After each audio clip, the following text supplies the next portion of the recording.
오늘 주일을 맞이하고 또 이전에 나오신 성도 여러분들과 또 영상으로 예배 드리는 성도 여러분들 가운데도 성삼위 하나님의 풍성한 은혜와 또 사랑이 더욱 넘쳐나기를 주님의 이름으로 축복합니다.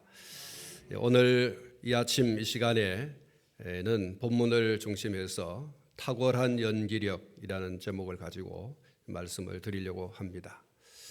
해마다 봄이 되면 일간 스포츠에서 주최하는 대한민국 대표적인 종합 예술상으로 알려져 있는 백상 예술 대상식이 있습니다.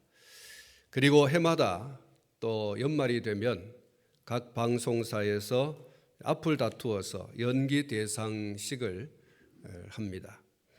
백상예술대상식은 특정한 영화사나 또 방송사를 떠나서 지난 한 해 동안 영화나 또 텔레비전 등에서 연기를 비롯한 다양한 부분에서 탁월한 활동을 하신 분들을 선정해서 시상을 하고, 연기 대상식은 각 방송사에서 자기 방송사 소속 연기자들을 비롯한 여러 부문에서 한 해 동안 두각을 나타내어서 그 방송사를 빛나게 한 이러한 분들을 선정해서 시상을 하게 됩니다. 상을 받으신 분들의 면면을 들여다보면 마땅히 상을 받아야 할 사람들이 상을 받는다라고 하는 것을 확인할 수가 있습니다. 그분들이 가진 재능으로 많은 관람객 또는 시청자들을 한 해 동안 희노애락, 때로는 즐겁게, 때로는 노하게, 때로는 슬프게, 때로는 행복하게 그렇게 했습니다. 그러니 많은 국민들로부터 박수도 받고 또 소속 사에서 그렇게 상을 받기도 합당한 사람들이라고 할 수가 있습니다.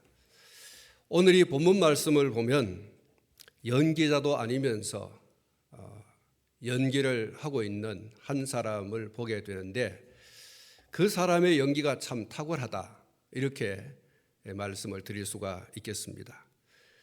그러나 그 연기는 탁월하기는 하지만 결코 칭찬을 받을 수 없고 박수를 받을 수도 없고 더군다나 상을 받을 수도 없는 그런 연기를 보여주었다, 이렇게 결론적으로 말씀을 드릴 수가 있습니다.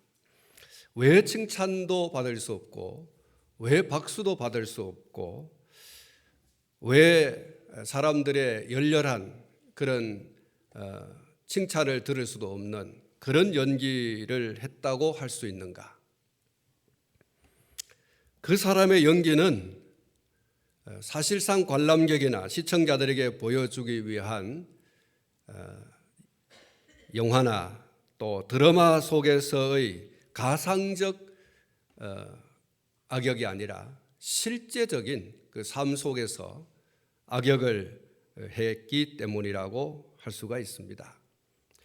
더군다나 그의 연기는 하나님과 다른 여러 사람들과 또 대상인 다윗과 자기 자신을 속이는 거짓된 행위를 했기 때문입니다. 소위 거짓된 연기를 했다, 그렇게 볼 수 있는 것입니다. 그의 거짓된 이 행위는 다윗이 자신의 목숨을 살려준 실제 사실을 다윗으로부터 직접 듣고 그리고 그 증거를 직접 눈으로 보고 나서 진심에서 나왔다기보다는 즉흥적으로 보여준 그런 자기의 속내를 감추고 기쁘다, 즐겁다, 고맙다, 감사하다, 자기의 속내는 완전히 감추고, 다시 말하면 자기의 검은 속내는 완전히 감추고 나 이런 사람이다, 변하여 새 사람 되었다, 이런 적극적 행동을 보여준 것입니다. 오늘 이 본문 17절 말씀을 보면 어떻게 시작을 하고 있는가 하니까 사울이 다윗의 음성을 알아듣고 이르되 내 아들 다윗아 이것이 내 음성이냐 이렇게 기록이 되어 있습니다. 그리고 21절 말씀을 보면 사울이 이르되 내가 범죄하였도다 내 아들 다윗아 돌아오라 내가 오늘 내 생명을 귀하게 여겼은즉 내가 다시는 너를 해하려 하지 아니하리라 내가 어리석은 일을 하였으니 대단히 잘못되었도다 하는지라. 사랑하는 성도 여러분, 이 말씀 가운데 보면 사울이라고 하는 사람이 등장을 하고 그 사울의 상대 역을 맡고 있는 다윗이 등장을 하고 있는 것을 볼 수가 있습니다. 사울이 다윗을 향해서 한 말이 내 아들 다윗아 이렇게 말하고 있습니다. 내 아들 다윗아. 그렇습니다. 다윗은 사울의 아들이 아니죠. 그런데 지금 사울은 다윗을 향해서 내 아들 다윗아라고 부르고 있지 않습니까? 그리고 자신의 행동이 너무나 어리석은 행동이었다, 잘못된 행동이었다라고 고백을 하면서 다시는 그러한 일을 하지 않겠다고도 하고 있지 않습니까? 물론 다윗의 이야기에 깊이 감동을 했을 수도 있습니다.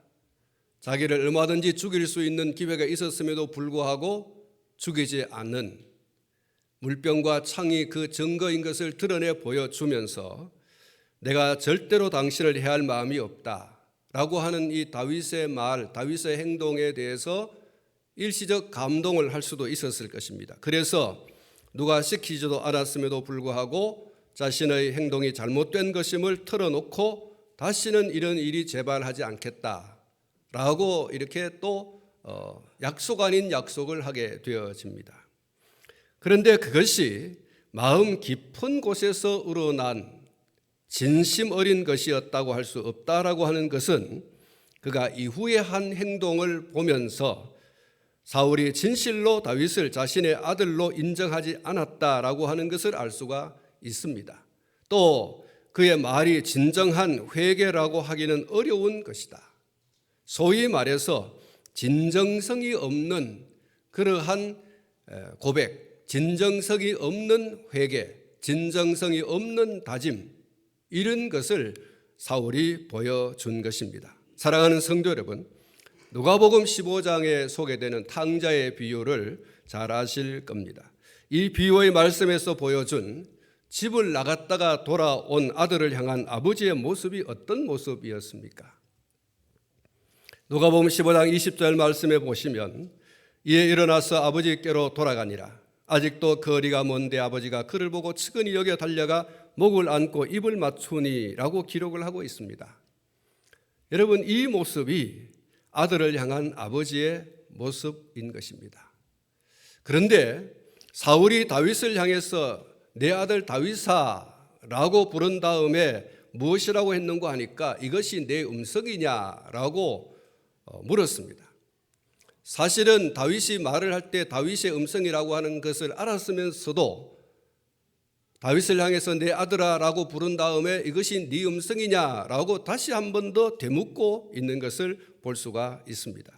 그리고 25절 마지막에 보시면 무엇이라고 기록이 되어 있는가 하니까 다윗은 자기 길로 가고 사울은 자기 곳으로 돌아가니라 이렇게 기록이 되어 있습니다. 이 말씀 속에서 아버지와 아들의 만남이라고 하는 것을 전혀 발견할 수 없는 장면이 연출되고 있다고 하는 것을 볼 수가 있습니다. 아들이라고 부르면서 아들의 음성을 몰라서 아들의 음성이냐고 물어보는 사울의 모습 속에서 또 사울이 다윗에 대해서 그의 말처럼 다윗을 자신의 아들로 받아들인 완전히 열린 마음이었다고 하면 그는 어떤 행동을 해서야 합니까? 그는 완전히 무장을 해제한 채로 다윗에게 달려나가서 목을 끌어안고 울면서 용서를 빌고 그리고는 손을 맞잡고 함께 궁으로 돌아갔어야 합니다. 그 이전에 사울이 다윗을 죽이려고 무척이나 애를 썼고 수차례 그렇게 해왔었습니다. 이제 그 다윗을 자기의 적수가 아닌 아들로 받아들였다고 한다면 그 아들과의 관계가 어떤 관계여야 하고 그 관계 속에서의 보여주어야 될 모습들이 어떤 모습이어야 한다라고 하는 것은 명약관화한 이야기가 아닐 수 없습니다. 그럼에도 불구하고 내 아들아라고 한 다음에 이 두 사람은 각각 자기 길로 갔다 이렇게 얘기를 하고 있어요. 앞에 말씀을 드린 것처럼 사울은 정말 다윗을 자기 아들로 받아들였다고 한다면 다시 말해서 다시는 너를 나의 적수로 여기지 않고 나의 정말 친아들로 내가 여길 것이며 라고 그는 이야기함과 동시에 달려나가서 다윗을 얼싸안고 울면서 내 잘못했다, 용서해 다오, 다시는 이런 일이 없을 것이다 하고서 손을 잡고 우리 궁으로 돌아가자 라고 해야 그게 정말 화해이고 그것이 정말 사울이 다윗에 대한 적대적 감정이 없다라고 하는 것을 보여주는 그런 모습이 아니겠습니까? 이것이 부자의 모습이지요. 입으로는 내 아들아라고 했지만 마음속으로는 아니, 부정을 하고 있는 것입니다. 노라고 하는 거죠. 넌 내 아들이 아니야. 입으로는 내 아들이라고 하면서 속으로는 내 아들이 아니다라고 하고 있는 것입니다. 자신은 달려나가지 않으면서 다윗에게 돌아오라 이렇게 얘기하고 있습니다. 사랑하는 성도 여러분, 상거가 뭔데, 옛날 우리 개혁 성경에는 상거가 뭔데 이렇게 되어 있지 않습니까? 그러나 개혁 개정판에서 누가복음 15장 20절 말씀을 거리가 뭔데, 아직도 거리가 뭔데 이렇게 되어 있습니다. 탕자가 돌아올 때 그 탕자의 모습을 보는 아버지의 모습, 아직도 거리가 먼데 그것이 자기 아들인 줄 알고 어떻게 했습니까? 그를 보고 측은히 여겨 달려가 목을 안고 입을 맞추었다 이렇게 말하고 있거든요. 사랑하는 성도 여러분, 사울이 정말로 다윗을 자기의 아들로 여겼다고 하면 자기가 달려가서 다윗의 목을 어긋맡기고 울면서 용서를 빌고 다시는 이런 일을 하지 않겠다고 다짐하고 결단하고 그렇게 약속을 했어야 하고 두 손을 맞잡고 궁으로 돌아가야 되죠. 그런데 여러분, 사울이 다윗을 향해서 돌아오라, 네가 돌아오라 이렇게 얘기하고 있습니다. 여러분, 이건 부자관계의 모습이 아니에요. 이것은 정말로 사울이 다윗을 자기의 아들로 맞아들이겠다고 하는 의지와 그런 결연한 어떤 생각이 전혀 없다라고 하는 것입니다. 결국 여전히 사울은 다윗을 신뢰하지 못하고 있습니다. 다시 말하면 내가 너에게 달려가면 네가 혹은 너에 속한 사람이 나를 죽일 수도 모른다 라고 하는 어떤 다윗에 대한 신뢰가 없다는 거죠. 그리고 여전히 넘어뜨려야 할 적수로만 생각하고 있는 것입니다. 그러니 다윗을 향해서 내 아들아 라고 한 것은 철저히 속이는 것입니다. 자기를 속이고 다윗을 속이고 사람들을 속이고 하나님을 속이는 철저히 가면을 쓴 그런 연기를 하고 있다라고 할 수 있는 것입니다. 그래서 하나님과 다른 사람과 자신을 속이는 거짓 연기다. 그렇기 때문에 정말 이 사울의 연기력은 탁월하지만 결코 칭찬을 들을 수 있는 것이라든지 박수를 받을 만한 것이라든지 상을 받을 만한 것은 결코 아니다. 우리의 삶 가운데서 이런 진심이 빠진 연기를 하는 어떤 그런 화해의 제스처를 하지 않아야 될 것입니다. 전심이 담겨 있고 진심이 담겨져 있는 이런 화해의 제스처가 필요한 거죠. 사랑하는 성도 여러분, 사울이 보여준 이런 연기는 아무리 탁월해도 돌아가는 것은 부끄러움 뿐이요 여전히 자신을 꽁꽁 묶어두는 어리석은 행위라고 하는 사실을 기억해야 됩니다. 자기 스스로를 도간에 가두어 두는 것과 같은 그런 형국이라고 하는 것을 우리가 기억해야 하겠다는 겁니다. 그리고 우리가 살펴볼 말씀이 다윗의 겸비에 관한 말씀입니다. 겸비라고 하는 말은 자기 자신을 겸손히 낮추는 것을 말하는 것인데 오늘 본문 20절 말씀을 보시면 그런즉 청하건대 여호와 앞에서 먼 이곳에서 이제 나의 피가 땅에 흐르지 말게 하소서. 이는 산에서 메추라기를 사냥하는 자와 같이 이스라엘 왕이 한 벼룩을 수색하러 나오셨습니다 라고 기록이 되어 있습니다. 24장 14절 말씀에도 보면 이와 유사한 말이 다윗의 입을 통해서 고백되어진 적이 있는데, 이스라엘 왕이 누구를 따라 나왔으며 누구의 뒤를 쫓나이까? 죽은 개나 벼룩을 쫓음이니이다 라고 기록이 되어 있습니다. 다윗은 사울 앞에서 자기 자신을 개나 벼룩 그리고 사냥꾼에게 쫓기는 메추라기로 비유했다는 사실입니다. 물론 자기 자신의 지금 어떤 어려운 처지를 이야기하는 그런 표현이기도 하지만, 그러나 자기 자신을 사울에 비해서 어떤 존재냐라고 하는 그런 이야기를 했다고도 볼 수가 있습니다. 자기 자신을 개나, 이 개도 살아있는 개가 아니라 죽은 개라고 했습니다. 죽은 개나 벼룩이나 그리고 메추라기라고 이렇게 표현을 했는데, 이 표현은 비천하고 보잘것없는 존재를 상징하는 것입니다. 내가 정말로 당신에게 어떤 존재냐? 나는 정말 비천한 존재다. 죽은 개는 아무짝에도 쓸데가 없어요. 나는 정말 아무짝에도 쓸데없는, 보잘것없는 그러한 존재에 불과하다라고 이야기하는 것입니다. 그만큼 사울 앞에서 자기 자신을 낮추는 것입니다. 철저히 자기 자신을 낮추어서 내가 무슨 쓸데가 있다고, 내가 무슨 힘이 있다고, 내가 당신의 무슨 상대가 될 수 있다고 이렇게 나를 쫓느냐라고 하는 이야기죠. 철저히 자기 자신을 낮추는 겸비의 모습이다, 이렇게 볼 수가 있는 것입니다. 다윗은 실제로 이렇게 자기 자신을 죽은 개나 벼룩이나 메추라기에 비할 만큼 그런 사람은 아닙니다. 실제로 우리가 이미 살펴보았습니다마는 사무엘상 22장 14절 말씀에서 제사장 아히멜렉이 이렇게 말했습니다. 왕의 모든 신하 중에 충실한 자이고 왕의 사위이고 왕의 호위대장이기도 하고 왕실에서 존귀한 자라고 했습니다. 다윗이 누구냐? 다윗은 죽은 개가 아니에요. 벼룩도 아니고 메추라기도 아닙니다. 다윗은 정말로 정말 존귀한 자였어요. 높은 자였어요.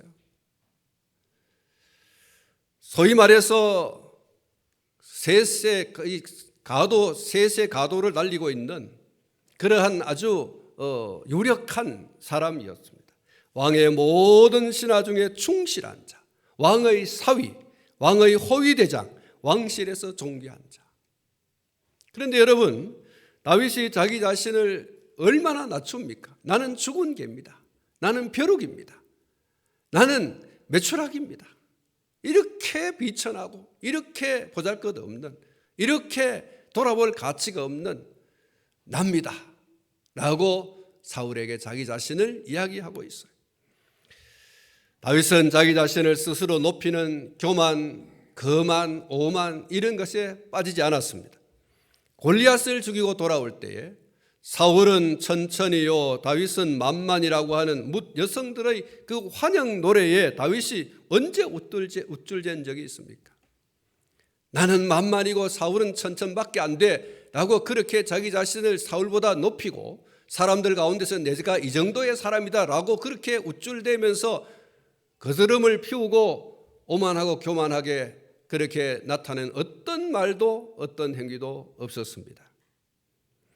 그것을 등에 업고 오만한 언행을 한 적이 없습니다. 자기 스스로는 단 한 번도 그 일을 언급한 적이 없어요. 지금까지 우리가 다윗의 이야기, 사울의 이야기를 쭉 이렇게 살펴보고 있는 중입니다만은, 여러분, 사울은 그 이야기를 언급했습니다만은 다윗은 한 번도 이 여인들이 환영을 했던 노래, 사울은 천천히요 다윗은 만만이다 라고 하는 이야기를 자기 입으로 스스로 이야기한 적은 한 번도 없다는 얘기예요. 내 이 정도 사람이다 이렇게 우쭐대며 거드름을 피워본 적이 없습니다. 그렇다고 해서 다윗이 무조건 굴정하는 그런 예스맨은 아니었습니다. 그는 사울 앞에서 할 말은 하면서도 자기 자신을 높인 적은 한 번도 없습니다. 오만하거나 방자하게 말하고 행동한 적이 없습니다. 다윗은 자신과 사울의 관계를 군신 이하의 관계 이하도 생각해 본 적이 없고 그렇게 말해 본 적이 없습니다. 여전히 그는 사울을 자신이 충성해야 될 주군으로 여기고 있었습니다. 다윗은 사울에 의해서 그렇게 쫓겨다니면서 끝나지 않을 것 같은 고난의 행군을 했습니다마는 사울이 블레셋과의 전투에서 더 이상 피할 길이 없어서 자살을 해버렸죠. 그런데 그 사실을 어떤 청년, 아말렉 청년이라고 말하고 있는데 이 아말렉 청년이 내가 사울을 죽였습니다 라고 거짓 보고를 했습니다. 그 거짓 보고를 듣고 다윗이 그래 너 잘했다, 상을 주겠다 혹은 상을 준 이런 태도와 모습을 보여준 적이 없어요. 주지 않았습니다.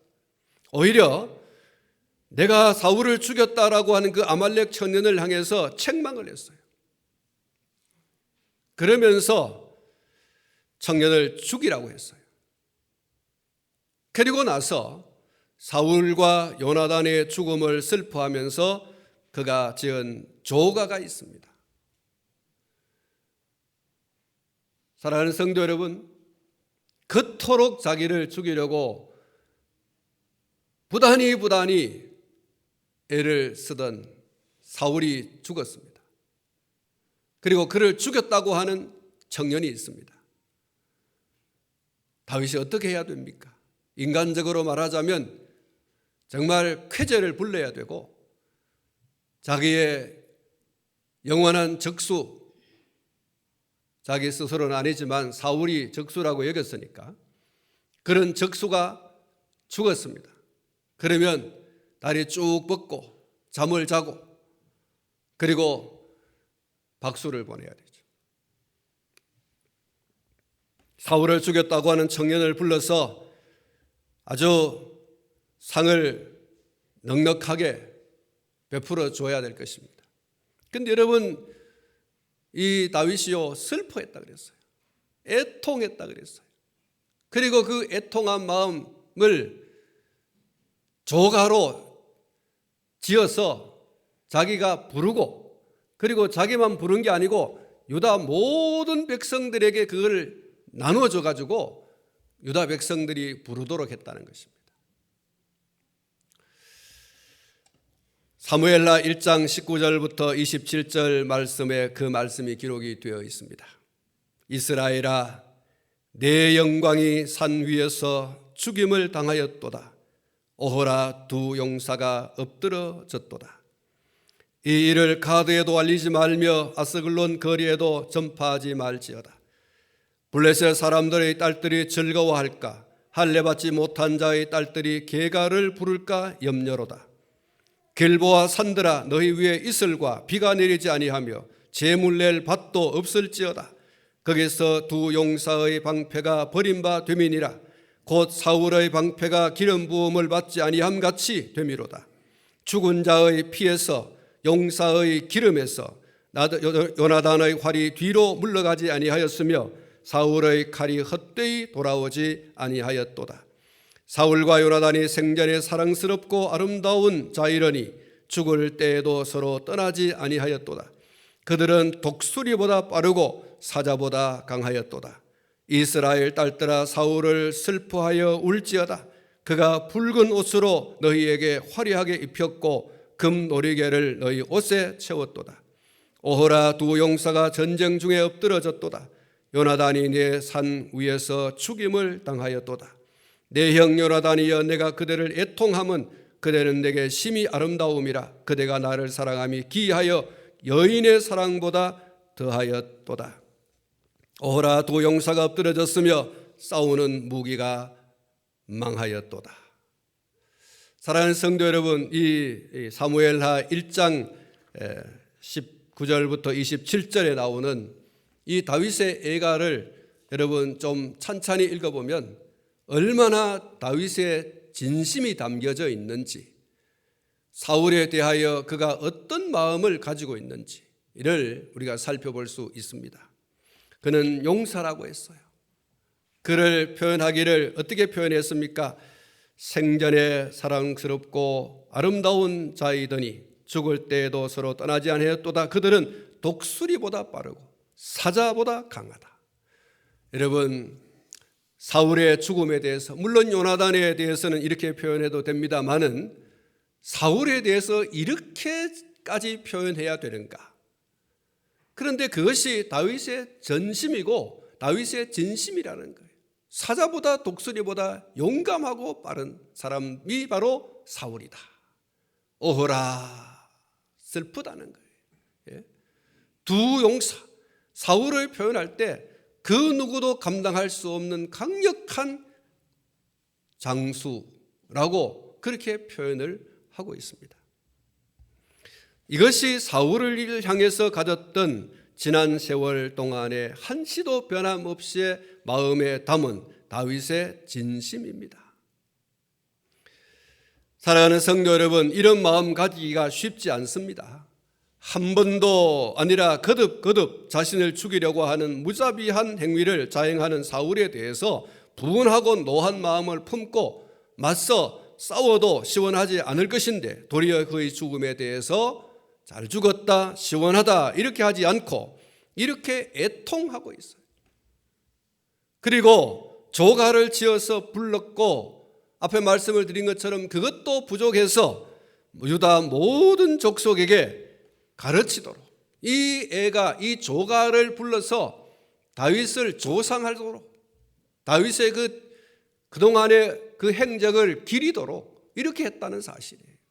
다윗이 얼마나 사울에 대해서 정말 진심의 마음을 가지고 있는지, 한 번도 저걸 죽었으면 좋겠다 이런 생각을 해본 적이 없는, 한 번도 저를 단칼에 죽여버려야 되겠다라고 하는 생각을 해본 적이 없는, 오히려 앞에 말씀을 드렸던 왕과 신하로서의 그 관계 속에서 항상 사울은 나의 주군이다, 내가 섬기고 내가 순종하고 내가 그의 뜻을 따라서 살아야 할 나의 영원한 주인이다, 이렇게 생각을 했다는 사실입니다. 그래서 그가 죽었을 때 이렇게 조상을 하고 그리고 조가를 지어서 부르고 그리고 백성들에게도 그 조가를 불러서 사울을 기리고 요나단을 기리라고 하는 이러한 모습을 보여주고 있습니다. 사랑하는 성도 여러분, 언제나 변함없는 겸비가 여러분 모두의 것이 될 수 있기를 축복합니다. 그 겸비함이 나를 끊임없이 괴롭히던 누군가가 죽음을 맞이했을 때에도 조상을 하고 조가를 부를 만큼 진심으로 나타날 수 있기를 바랍니다. 사랑하는 성도 여러분, 내가 정말 나를 귀찮게 하고 괴롭게 하고 고통스럽게 하고 슬프게 하고 아프게 한 그 사람이 죽었을 때 그를 위하여 조가를 부를 수 있고 그를 위하여 조상할 수 있다고 하면 그의 그간의 그 마음을, 진심을 알 수 있는 것이죠. 다윗의 이 마음을 오늘 저와 여러분들이 가져야 하겠다라고 하는 것이고, 마지막으로 한 가지 더 말씀을 드리고 싶은 것은 6절부터 16절에 소개되고 있는 한 사람, 사울의 군사령관 아브넬에 관한 말씀입니다. 그는 한마디로 말하자면 자기 책임을 감당하지 못한 아주 무책임한 사람이다, 이렇게 말씀을 할 수가 있습니다. 다윗과 아비새가 의기투합해서 자신이 지켜야 할 왕의 침실까지 3,000명의 인의 장벽을 뚫고 잠입해 들어왔습니다. 그리고 더욱 중요한 것은 자신의 목숨이 끊어지는 한이 있다고 하더라도 지켜서야 할 왕의 목숨이 단칸에 잘려져 나갈 그 위태로운 지경에 놓였을 때에도 군사령관인 이 아브넬은 아무것도 모른 채 잠만 자고 있었다는 사실이에요. 다른 병사들과 같이 여전히 그도 잠에 빠져 있었다는 겁니다. 이런 모습을 보면서 아브넬은 정말 무책임한 사람이 아닌가. 지금 그는 다만 이 다윗만 잡으러 오는 그 정도의 그 환경과 여건과 상황이 아닙니다. 이 이스라엘 주변에는 이스라엘을 침노하고자 하는 수다한 세력들, 그 당시 패권 국가들이 도사리고 있습니다. 또 이미 전쟁에 나가서 싸워보기도 했습니다. 블레셋이라고 하는 이 강력한 패권 국가가 호시탐탐 이스라엘을 침범하여 사울을 죽이려고 하는, 이스라엘을 그래서 삼키려고 하는 세력이 있습니다. 그러면 이 아브넬은 어떤 경우에도 이렇게 골아 떨어진 이런 정도가 되어서는 안 되는 것이죠. 병사들은 잠을 자도 이 사령관은 쉽게 잠을 자서는 안 되는 것입니다. 그런데 이 아브넬이 무책임하게도 이렇게 잠에 골아 떨어졌습니다. 그가 지켜야 할 주군이 지금 단칼에 목이 베어져 나가야 되는 그 위급한 순간이 왔음에도 불구하고 그는 잠에 골아 떨어졌습니다. 왕의 머리맡에 있던 물병과 창이 이 다윗과 아비새에 의해서 소위 탈취를 당하여 가는 그 와중에도 그는 잠을 자고 있었다는 사실입니다. 사랑하는 성도 여러분, 여러분은 어떤 곳에서 누군가의 생명과 재산을 지켜야 할 책임을 맡은 자라고 하면 무슨 일이 있어도 그 책임을 완수할 수 있기를 축복합니다. 무책임에 대한 여러 가지 이유들이 즐비하게 있을 수 있습니다. 그러나 그는 군졸이 아니라 군사령관이었기 때문에 더더욱 그의 책임이 무거운 것이다 라고 할 수 있는 것입니다. 사랑하는 성도 여러분, 교회 안이든 교회 밖이든 여러분이 맡은 일을 가볍게 생각하지 않기를 바랍니다. 여러분이 맡은 일에 얼마든지 게으르고 나태하여도 된다라고 생각하지 않기를 진심으로 바랍니다.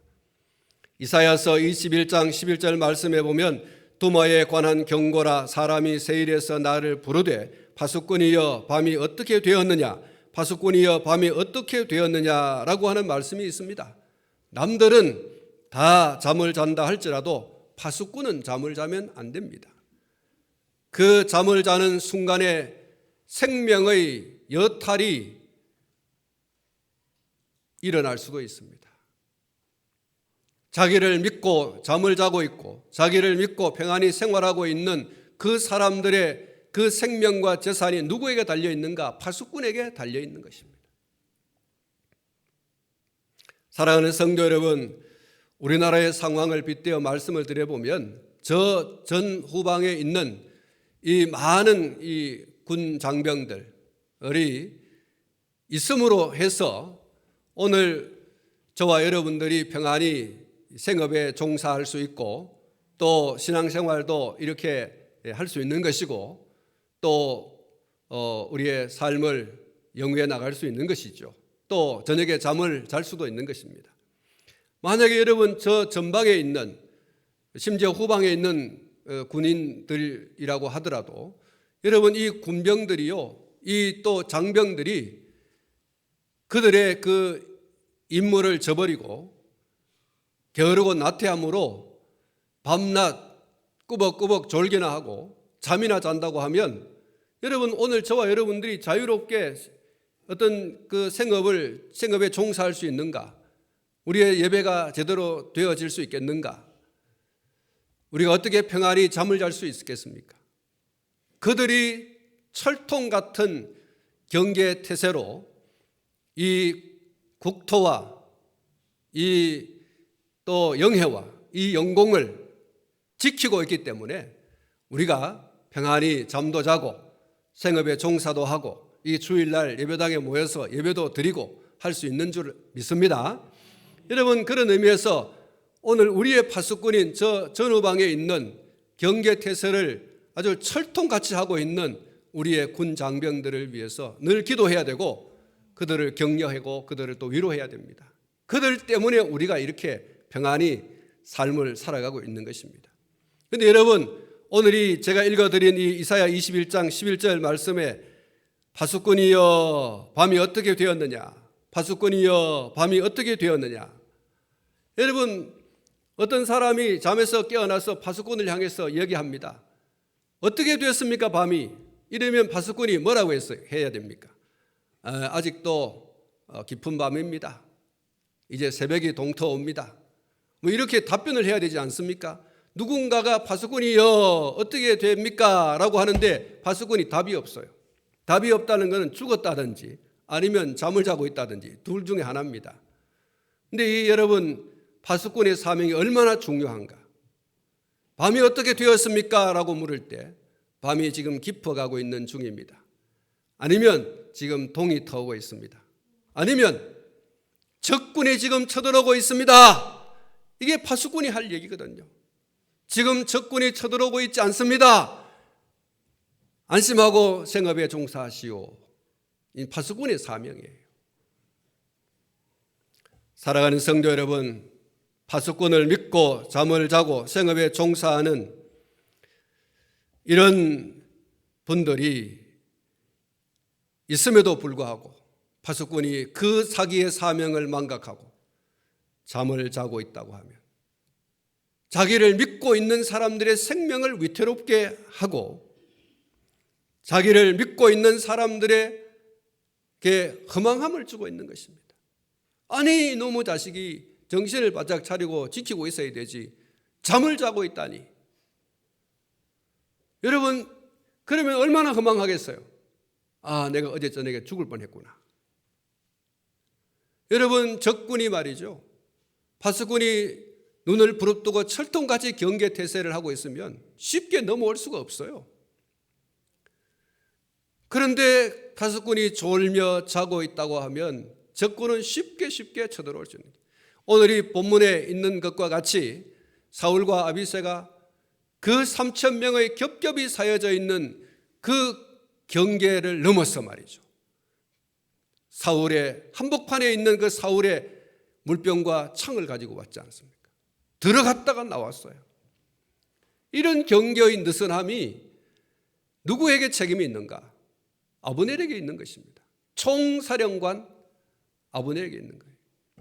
근데 아브넬마저도 잠을 자고 있는 파수꾼을 깨워야 되고 군인들을 깨워야 되는데 이 아브넬마저도 잠을 자고 있었다는 거예요. 무책임한 인사입니다. 사랑하는 성도 여러분, 우리가 혹시 게으름과 나태함에 이끌렸다고 하면 오늘부터 그 게으름과 나태함을 다 쫓아내시고 열심을 품고 맡은 일에 충성을 다하는 오늘 우리 모두가 될 수 있기를 축원합니다. 아브넬처럼 하면 안 됩니다. 잠자지 마십시오. 게으르지 말고 나태하지 마십시오. 하나님께서 우리에게 맡겨주신 어떤 일들에 대하여 또 삶의 현장 가운데서 내가 해야 할 어떤 일이 있다고 하면 또 특히나 다른 사람의 생명과 재산을 지키는 어떤 일에 종사를 하고 있다고 하면 여러분 그 일에 최선을 다해서 여러분 감당해야 됩니다. 그리고 믿고 맡겨준 자에게 기쁨과 즐거움을 줘야 하지 않겠습니까? 허망하게 해서는 안 될 줄 압니다. 아브넬을 보면서 참으로 무책임하구나. 자기의 주군이 생명이 달아날 수 있는 그 위태로운 순간에도 잠을 자고 있다니, 이런 떨쳐버릴 수 없는 마음이 제 속에 있습니다. 여러분 속에도 아마 있을 줄로 압니다. 오늘 그의 모습 속에서 우리의 모습이 아니라 그의 사건을 반면교사로 삼아서 나는 내가 맡은 일에 대해서 최선을 다하는, 성실하게 충성을 다하는 이런 사람이 되어야 되겠다. 이런 다짐과 결단이 있는 귀한 시간이 되시기를 주님의 이름으로 축원합니다. 기도하겠습니다. 하나님 아버지,